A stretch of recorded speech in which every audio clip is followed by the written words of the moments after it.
Hello. सम्मानित media, पत्रकार भाइयों, आज स्वामी विवेकानंद जी की जयंती है। हम उनको नमन करते हैं और युवा दिवस पर समाजवादी नेता माननीय मुलायम सिंह यादव की संघर्षों पर आधारित कैलेंडर साथी दीपक कबीर और उनकी टीम ने तैयार किया है। मैं दीपक कबीर जी से अनुरोध करता हूं कि वो आए और जो माननीय नेताजी के संघर्षों पर कैलेंडर उनकी टीम ने बनाया है उसको विमोचन कराने की प्रक्रिया निभाए।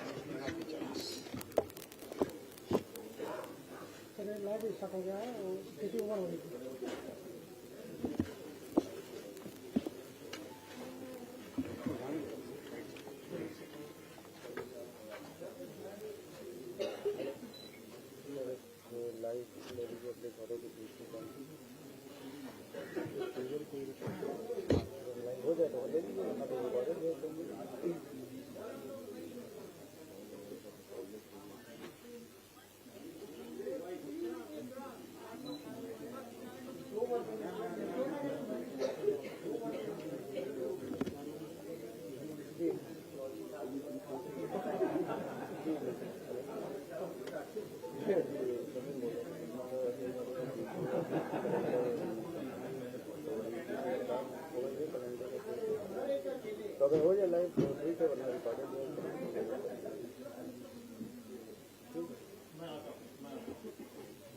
रिकॉर्ड होते हैं लाइव काम ठीक है। ठीक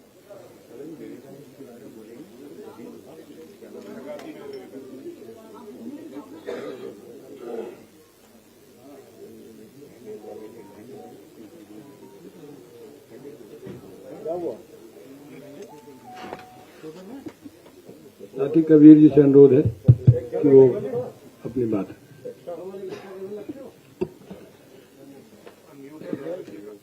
साथियों, आज विवेकानंद जयंती है और राष्ट्रीय युवा दिवस है और आप सब तमाम नौजवान पत्रकार हैं और सबसे बड़े नौजवान उदय प्रताप जी हमारे बीच में बैठे हुए हैं। 92 वर्ष की उम्र में भी इस ठंडक में हमारे बीच में साथ हैं। तो मैं इस मंच के बिहाफ पे आप सबका स्वागत करता हूं, इस्तकबाल करता हूं। दोस्तों, बहुत संक्षेप में कुछ चीजें बस कहना चाहते हैं कि पिछले वर्ष तक हम सब के बीच में मुलायम सिंह यादव जी मौजूद थे और हम उन नौजवानों में हैं जो शायद जब अपने टीन एज में थे तो जो माहौल देख रहे थे उसमें सबसे ज्यादा दुष्प्रचार या बदनामी उनके हिस्से में आ रही थी। हम जिस कम्युनिटी में थे उसमें महसूस करते थे। धीरे धीरे जब बड़े हुए, जब यूनिवर्सिटी में गए और बाकी दुनिया की तमाम चीजों को पढ़ा और जाना तो लगा कि नहीं, ये तो बहुत खोखली बातें थी। दुनिया के अंदर कई नैरेटिव्स होते हैं और सत्ता के नैरेटिव और विपक्ष के नैरेटिव और अलग अलग वर्गों के नैरेटिव अलग अलग होते हैं। हम अभी नवंबर में जब उनका जन्मदिन था तो हमें किसी आयोजन में बुलाया गया और एक बड़ा सा मोमेंटो दिया गया उनके जन्मदिन पर। तो मुझे लगा कि वहां 3-4 हजार लोग थे और सिर्फ मोमेंटो देने के अलावा सिर्फ बातें हो रही थी, हंसी मजाक, पोएट्री और बहुत सारी चीजें। वो भोले लोग थे, अच्छे लोग थे, वो प्यार करते थे। लेकिन किसी इंसान से प्यार करना, चाहे वो गांधी हो, चाहे वो मुलायम सिंह यादव हो, चाहे वो विवेकानंद जी हो, उतना महत्वपूर्ण नहीं होता है जितना उनके विचारों को, उनके ख्याल को, उनकी जिंदगी के आदर्शों को अमली जामा पहनाना। तब हम लोगों को लगा कि नहीं, हमने पढ़ना शुरू किया मुलायम सिंह यादव जी पर भी और पूरे सोशलिज्म पर भी। और विवेकानंद जयंती, हमारे दोस्त बैठे हैं, 4 साल पहले अखिलेश जी और की पहल पर नौजवानों के साथ कुछ वर्कशॉप शुरू हुई थी। तो वो आज ही के दिन शुरू हुई थी, एक खिचड़ी कार्यक्रम के साथ जोड़कर। तो आज विवेकानंद जयंती पर हम लोगों ने ये कैलेंडर तैयार किया जो अखिलेश जी ने की सहमति थी, परामर्श था उदय प्रताप जी का, और इसको आपके बीच में ला रहे हैं। इसके अंदर की 2 छोटी सी बातें बस इतनी है कि भगत सिंह सिर्फ अंग्रेजों को भगाना नहीं चाहते थे। उनका मकसद था कि अंग्रेजों के जाने के बाद ये जो देश है, ये जो समाज है, इसको भी पूरी तरह से बदल दिया जाए। तो समाजवाद भी यही चाहता है कि सिर्फ सत्ता को हटाने या जीतने या हारने की लड़ाई नहीं है, बल्कि इस पूरे मौजूदा व्यवस्था को किस तरीके से हम बदल सकते हैं, लोगों को कैसे राहत पहुंचा सकते हैं। विवेकानंद का नाम बचपन का नरेंद्र था। नरेंद्र नाम बहुत अच्छा होता है। नरेंद्र का मतलब होता है राजा, लेकिन इसके बावजूद उन्होंने, विवेकानंद ने अपने नाम को छोड़ दिया क्योंकि वो राजत्व तो नहीं चाहते थे। उन्होंने अपने नाम को विवेकानंद में बदल दिया, विवेक की दुनिया में चले गए। जब हम लोग इस प्रस्ताव पे अखिलेश जी से बात कर रहे थे तो उन्होंने जिक्र किया था कि समाजवादी पार्टी विवेक की पार्टी है, एक रैशनल पार्टी है। विवेक नॉर्मल एजुकेशन से बहुत अलग चीज होती है, जो सही या गलत की समझ पैदा करती है। ये सिर्फ बौद्धिक होना नहीं है, ये सिर्फ किताबें एकेडमिक्स में आगे आ जाना नहीं है, ये सिर्फ बड़ी बड़ी किताबें पढ़ लेना नहीं है। ये एक बुनियादी चीज होती है जो लोगों को मनुष्यता सिखाती है। नरेंद्र नाम छोड़कर विवेकानंद में बदल जाना, तो ऐसे में विवेकानंद जयंती पर समाजवादी पार्टी जो विवेकशील लोगों की पार्टी है, या समाजवाद जो विवेकवान लोगों की विचारधारा है, जिसका काम है, हम परफेक्ट नहीं है लेकिन लगातार विचारों से, पढ़ाई से, संघर्षों से अपने आप को बेहतर बना सकते हैं। 14 जनवरी अभी 12 जनवरी आज है, 14 जनवरी को कैफी आजमी जो बहुत मशहूर शायर थे, उनका जन्मदिन भी है। उनका भी जिक्र आया है कि किस तरीके से गरीबों, किसानों, मजदूरों की हिमायत करके ही हम एक बेहतर दुनिया बना सकते हैं। ये कैलेंडर 12 पेज का है। हम लोग के पास तो लिमिटेड रिसोर्सेज होते हैं तो काम चला रहे थे, एक ही पेज पे आगे पीछे हमने कोशिश करी है। इसमें काफी टाइम दिया अखिलेश जी ने। इसमें जो महत्वपूर्ण विचारक रहे हैं समाजवाद के, हर महीने के समाजवाद के या हमारे देश के राष्ट्रीय आंदोलन के संदर्भ में, या वो लोग जिन्होंने अपने साहित्य या कविता से बदलने की कोशिश करी, उनको याद करने के दिन हैं, उनकी रचनाएं हैं। मुलायम सिंह यादव जी को ये पूरा कैलेंडर समर्पित है, इसलिए मुलायम सिंह यादव जी के उन लोगों के बारे में क्या विचार है उसको दर्ज किया गया है।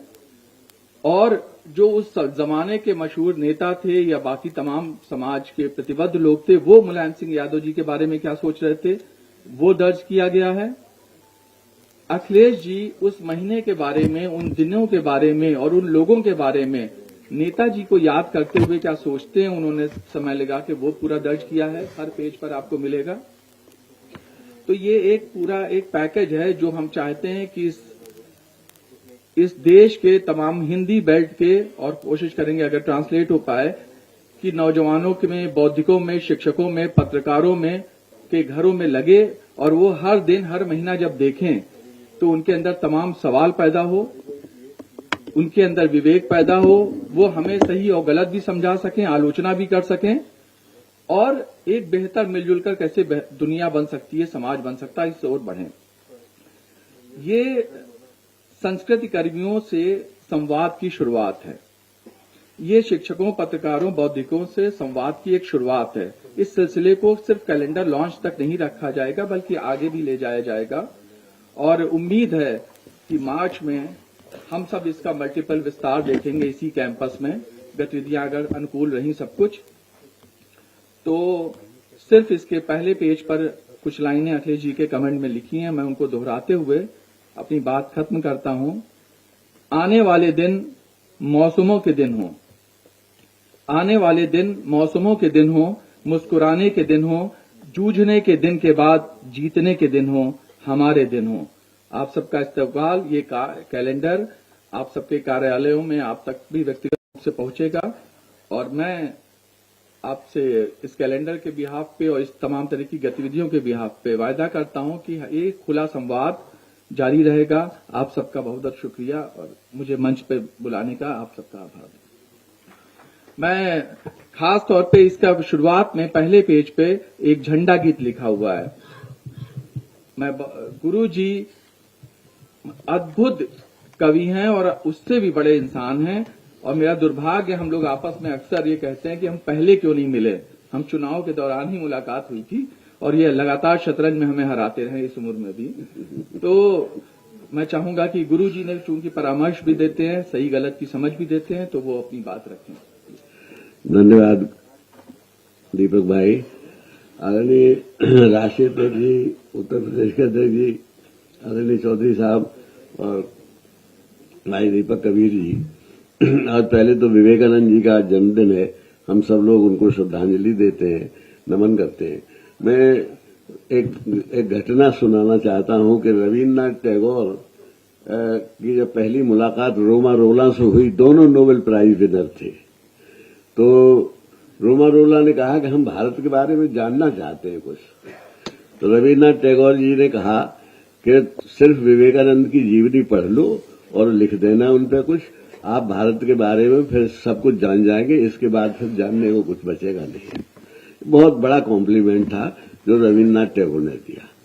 तो उसमें और बात आगे करूं उसे कि इसी तरह से इस कैलेंडर को पढ़ने के बाद एक बात जो स्पष्ट दीपक कबीर जी से हमारी बातचीत हुई कि समाजवाद केवल चुनावी पार्टी नहीं है।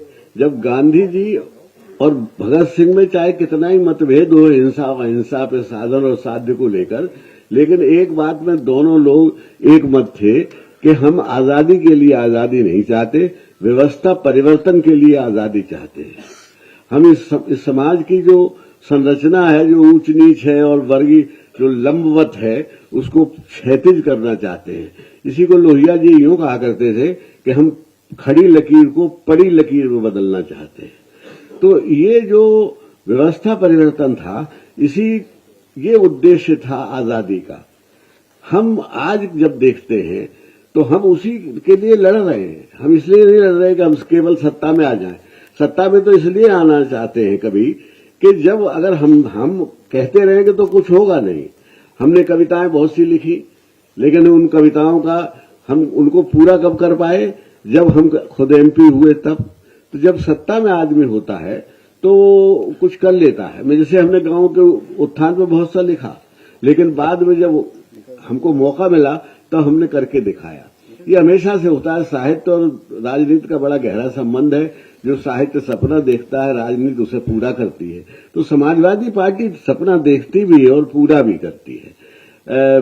मैं ये कहना चाहता हूं कि जैसे मैंने कहा कि इस कैलेंडर को देखने के बाद आपको पता चल जाएगा कि समाजवादी सोच क्या था, आदरणीय नेताजी का क्या सोच था, किस तरह से उन्होंने इस परिस्थितियों के बदलाव के लिए, व्यवस्था परिवर्तन के लिए कितना संघर्ष किया, जेल गए, क्या क्या नहीं किया।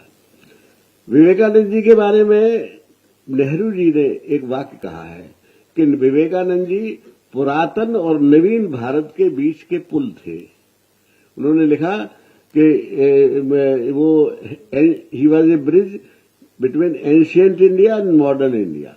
नवीनता और पुरातनता के बीच में एक वो पुल का काम करते थे। सुभाष चंद्र बोस ने तो इतना कह दिया है उनके बारे में, उन्होंने कहा कि अगर वो जिंदा होते तो मैं सारा काम छोड़ के उनके साथ रहता, क्योंकि मेरी भी परिस्थिति ये थी कि मैं इस देश की स्थिति बदलना चाहता हूं। जो समाजवादियों का सपना था वो विवेकानंद जी का भी सपना था। स्वामी रामकृष्ण परमहंस से जब गए हैं वो, और उन्होंने कहा कि हम भारत यात्रा पर निकलना चाहते हैं, हमें कुछ उपदेश दीजिए कि क्या मंत्र दीजिए। तो उन्होंने एक मंत्र दिया कि service to man is service to God. ईश्वर मनुष्य की सेवा करना ही ईश्वर की सेवा है, इसके अलावा ईश्वर की सेवा कुछ नहीं है। तो इसी को व्यवस्था परिवर्तन कहते हैं। जब स्वामी विवेकानंद जी को राजाओं ने रथ में बैठाल के खींचा, जब शिकागो की वहां से लौट के आए हैं, तो राजा अजीत सिंह खेतड़ी के उनके बड़े दोस्त थे, और उनके कहने से तमाम राजाओं ने एक रथ में उनको बैठाला, और रथ पर बैठाल के राजाओं ने घोड़ों की जगह खुद खींचा। यानी हिंदुस्तान के नेटिव प्रिंसेस उस रथ को खींच रहे थे, और उसमें विवेकानंद जी बैठे हुए थे और रो रहे थे। तो लोगों ने पूछा कि इतने सम्मान पर रो रहे हैं। बोले इस सम्मान का हम क्या करेंगे, हम जो सपना देखना चाहते थे, जो हम इस देश के अंदर परिवर्तन करना चाहते। इन किताबें रोमा रोला ने लिखी है, एक लाइट ऑफ एशिया बुद्ध के ऊपर, एक गांधी जी के ऊपर, एक विवेकानंद जी के ऊपर, और तीनों को कहा है 3 टीचर्स ऑफ इंडिया। इनमें टीचर तो एक भी नहीं था। वहां टीचर्स का मतलब है कि ये जो समाज को परिवर्तन करने के लिए, समाज को दिशा देने वाले लोग थे, तो उनमें से विवेकानंद जी एक थे। हम उस पर तो बहुत दिन बोल सकते हैं, लेकिन हम जानते हैं कि समय कम है, तो मैं इसलिए आपकी तरफ से, अपनी तरफ से, हम विवेकानंद जी को सबको श्रद्धांजलि देते हैं उनको। और एक बात कहना चाहते हैं कि उनका जो सपना था वो भी वही सपना था जिस सपने नेताजी का था, जिसका ये कैलेंडर, कि इसमें व्यवस्था में परिवर्तन होना चाहिए। गांधी जी का भी सपना था। गांधी जी, मैं ये एक बात कहना चाहता हूं आज स्पष्ट कि गांधी जी हमारे आदर्श थे। इसलिए थे कि जो समाजवादी लोग थे वो कांग्रेस के अंदर एक सेल बना के रहते थे। गांधी जी की जब निधन हो गया, जब उनका बंद कर दिया गया, हत्या कर दी गई, तो उसके बाद फिर समाजवादी पार्टी अलग हुई और उन्होंने पार्टी 48 में बनाई। तो हमारा सपना है इस देश परिवर्तन करना, ये प्रथम हमारा सपना है। ईश्वर उस सपने को पूरा करे और हम सब लोगों के उसमें संघर्ष हो और आप सबका सहयोग हो, पूरे देश का सहयोग हो, यही मेरी कामना है। और इन्हीं शब्दों के साथ मैं अपनी बात समाप्त करता हूं और एक बार फिर विवेकानंद जी को श्रद्धांजलि देता हूं और नेताजी की स्मृति को नमन करता हूं।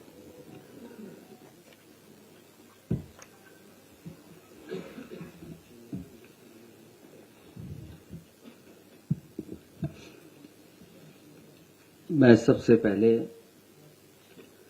आज राष्ट्रीय युवा दिवस पूरा देश मना रहा है। स्वामी विवेकानंद जी को याद करते हुए विवेकानंद जयंती की बहुत बहुत बधाई और शुभकामनाएं देता हूं।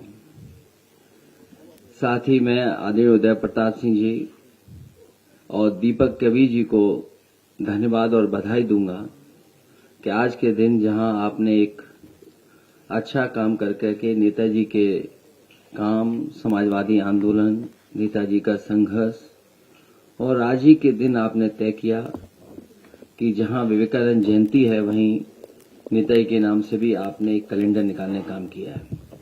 इस कैलेंडर में हर महीने में कहीं न कहीं समाजवादी लोगों के और समाजवादी चिंतन दिखाई दे रहा है।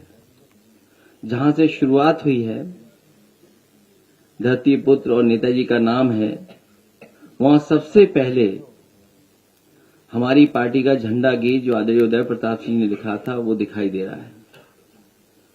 और आज जयंती के दिन हम ये भी संकल्प लें कि जो रास्ता दिखाया था स्वामी विवेकानंद जी ने, उस रास्ते पे चल करके ही समाज और देश का भला हो सकता है। नकारात्मक राजनीति खत्म हो, समाज में जो भेदभाव है, कभी जात के आधार पर, धर्म के आधार पर, उसको दूर कर करके, और साथ ही साथ अंधविश्वास कैसे खत्म हो, और जो हमारे समाज की बुराइयां हैं वो कैसे खत्म हो, उस दिशा में लगातार हम लोग आगे बढ़ते रहें, तभी हमारा समाज और देश आगे तरक्की खुशहाली पे जाएगा। एक बार फिर मैं आदरणीय उदय प्रताप सिंह जी के प्रयासों से, उनके लगातार समाजवादी पार्टी को जो अपनी कलम से लिख करके हमें देते हैं, उसके लिए बधाई देता हूं। कबीर जो बैठे हैं, जिन्होंने संकलन कर करके इसमें तस्वीर और एक कैलेंडर का रूप दिया है, उनको बधाई। ये बहुत ही समाजवादी आंदोलन और जो लोग समाजवादी विचारधारा को आगे बढ़ाना चाहते हैं उनके लिए बड़ा काम है।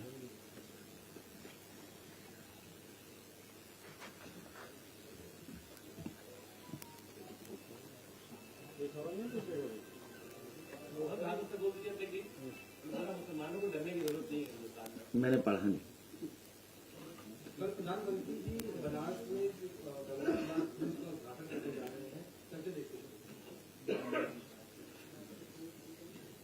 अभी और कुछ मत पूछिए।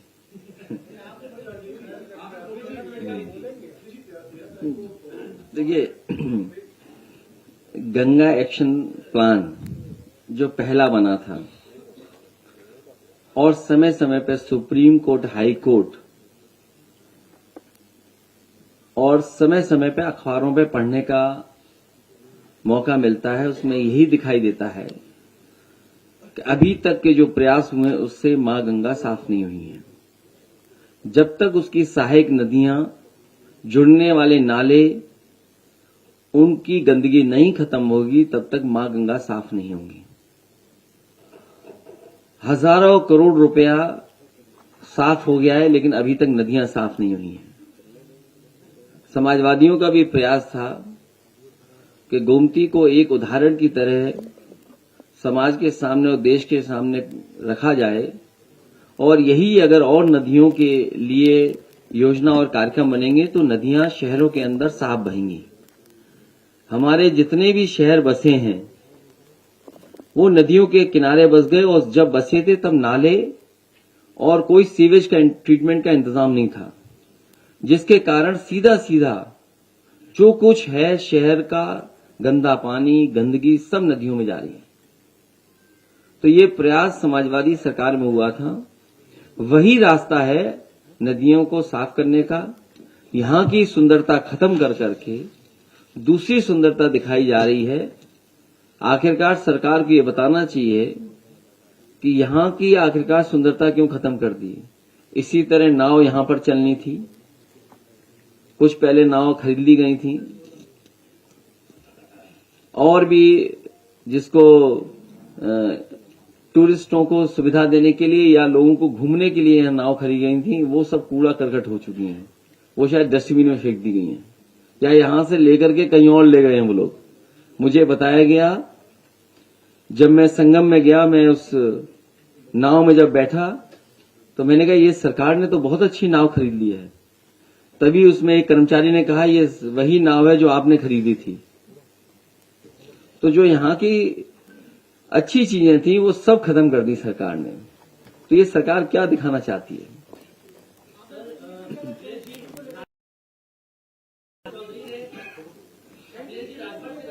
ये आपके लिए मुद्दा हो सकता है, ये हमारे लिए मुद्दा नहीं है।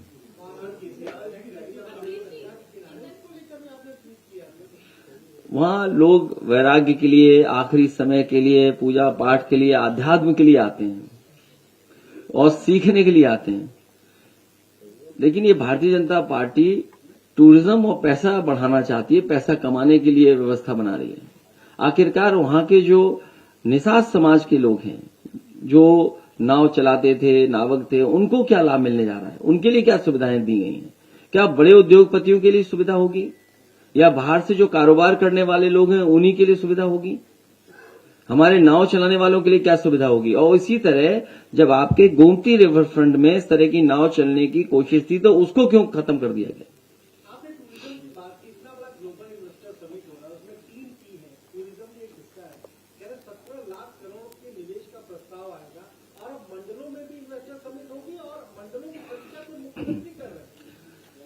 मैंने कन्नौज का एक अखबार पढ़ा, हो सकता है हर जिले में इसी तरह का सरकार प्रयास कर रही हो। जो वहां के कारोबारी ने अपने हिसाब से जो काम शुरू किए, कोल्ड स्टोर बनाया या कोई और रोजगार या कारोबार किया, उसका भी इन्वेस्टमेंट में पार्ट बना दिया। तो कहीं ऐसा तो नहीं कि दुनिया से इन्हें इन्वेस्टमेंट न मिल रहा हो। हमारे यहां जो स्वयं उद्योगपति या कारोबार करने वाले जो समय समय पे काम करते हैं, उसको भी इन्वेस्टमेंट में शामिल कर दिए हों। सरकार को ये बताना चाहिए कि पहले इन्वेस्टमेंट में आखिरकार कितना जमीन पर पैसा आया है, उतरा है। इसलिए मैं एक बार फिर, क्योंकि और जाने क्या क्या पूछोगे, अभी इन्वेस्टमेंट मीट पे मैंने कहा है कि सरकार जहां इन्वेस्टमेंट की बात कर रही है, वहीं सरकार को यह भी बताना चाहिए कि पहले एमओयू हुए थे उसको कितना जमीन पर उतारा, और किस इंडस्ट्रियल पॉलिसी के तहत ये क्या इंसेंटिव देकर के आप उद्योग ला रहे हैं। जब आपके पुराने एमओयू जमीन पर नहीं उतरे हैं तो नए एमओयू जमीन पर कैसे उतरेंगे?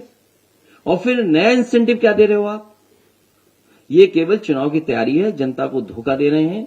और जब लाखों करोड़ का इन्वेस्टमेंट बता रहे हैं तो ये बताएं कि इतने इन्वेस्टमेंट के आने से कितना रोजगार सृजन होगा। आखिरकार रोजगार सृजन कितना होने जा रहा है?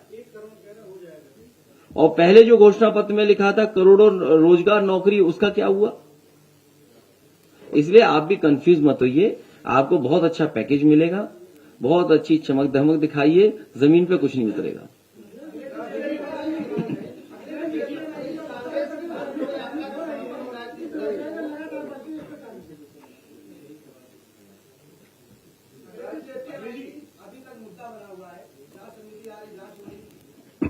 मुझे ये बताओ, अगर आप जेपीएनआईसी पे पूछ रहे हैं तो आखिरकार उस पर जांच कितनी हो चुकी है? नहीं, मेरी जानकारी में नहीं है। मुझे तो अभी तक जानकारी है कि 3 बार जांच हो चुकी है। हो सकता है सरकार ना काम करने के लिए एक और जांच कर दे।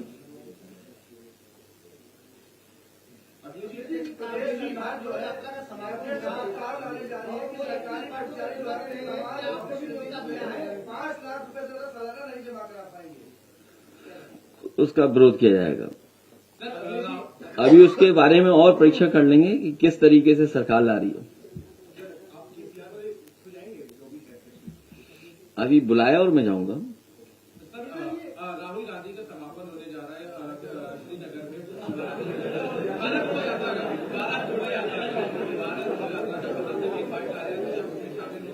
उसके अभी इनवाइट आया है, तो मैं अभी पार्टी से डिस्कस करूंगा, उसके बाद उस पर फैसला लूंगा। अरे तुम्हें गोरखपुर महोत्सव में जाना चाहिए कि इधर उधर की बातें कर रहे हो? कोई तो जाए, बैठे कुर्सी में। क्या सरकारी पैसा ऐसे ही बहा दोगे?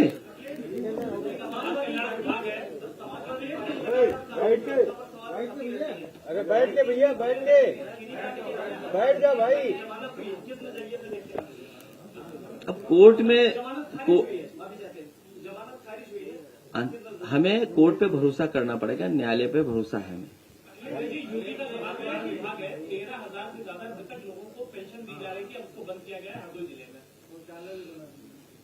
अब इस तरह के अगर आंकड़े आ रहे हैं तो न जाने कितने लोगों को और मिल रहा होगा और जिलों में।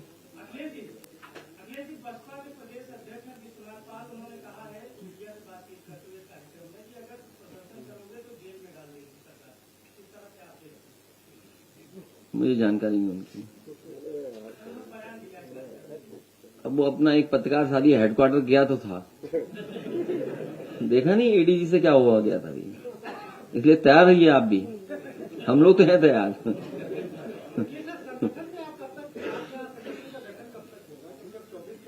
आपको इस बात की क्यों चिंता है? नहीं, अगर आप बीजेपी की गुप्त मीटिंगों की हमें बता दो तो हम आपको संगठन बता देंगे। नहीं, आप हमें गुप्त बैठकें जो हो रही हैं उनकी बात बताइए ना। नहीं, आपको इससे क्या लेना देना? आप बहुत जल्दी बन जाएगा, शुभ दिनों में बनेगा। आज शुभ दिन है क्या? अच्छा, शुभ दिन आने दो भाई। आप ही कहते हो कि शुभ दिन में काम किया करो। अच्छा, आप ही ने कहा कि शुभ दिन में ही काम करना। आप में से कुछ साथी हमसे मिले, उन्होंने कहा कि अगली बार शुभ दिनों में ही काम करना, तो अब उसी का इंतजार कर रहे हैं। नहीं, वो अलग अलग जगह से पूछोगे तो अलग अलग तरीका बताते हैं। तो जिनसे हमने पूछा उन्होंने एक तारीख बताई है, उस दिन आपका पूरा संगठन तैयार मिलेगा, उस दिन से बनने लगेगा। मैंने सुना नहीं, मैं यूएस टॉप 10 सुन रहा हूं आजकल।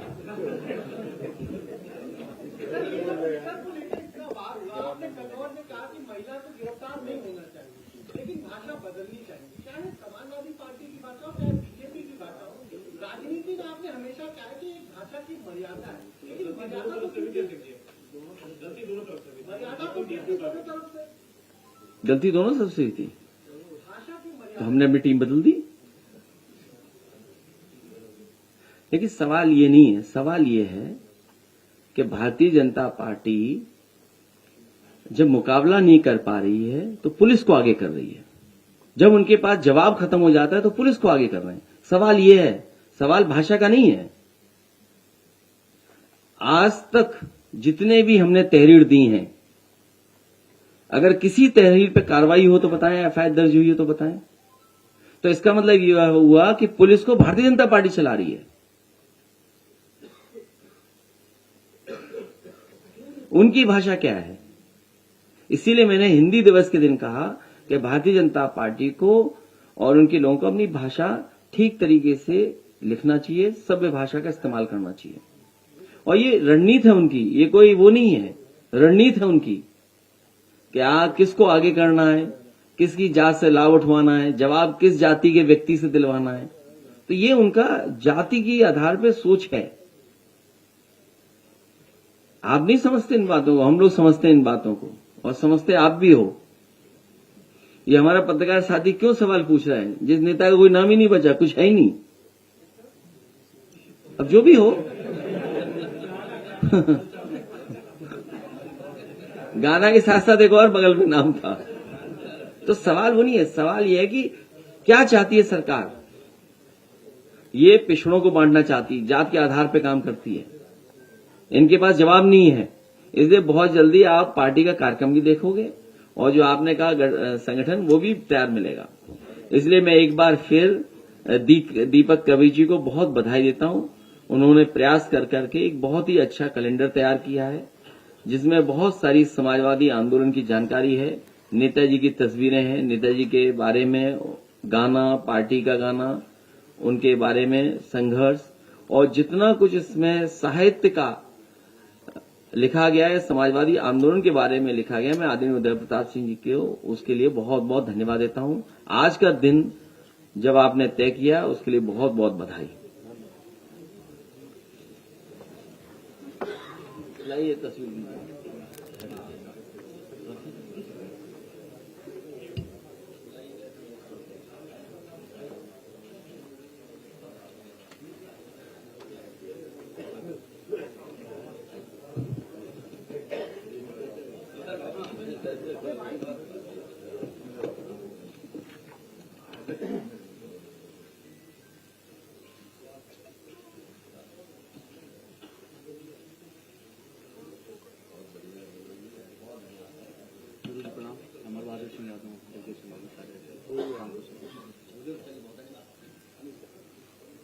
ये 2 साल पहले जो प्रशिक्षण शिविर हुआ था उसी में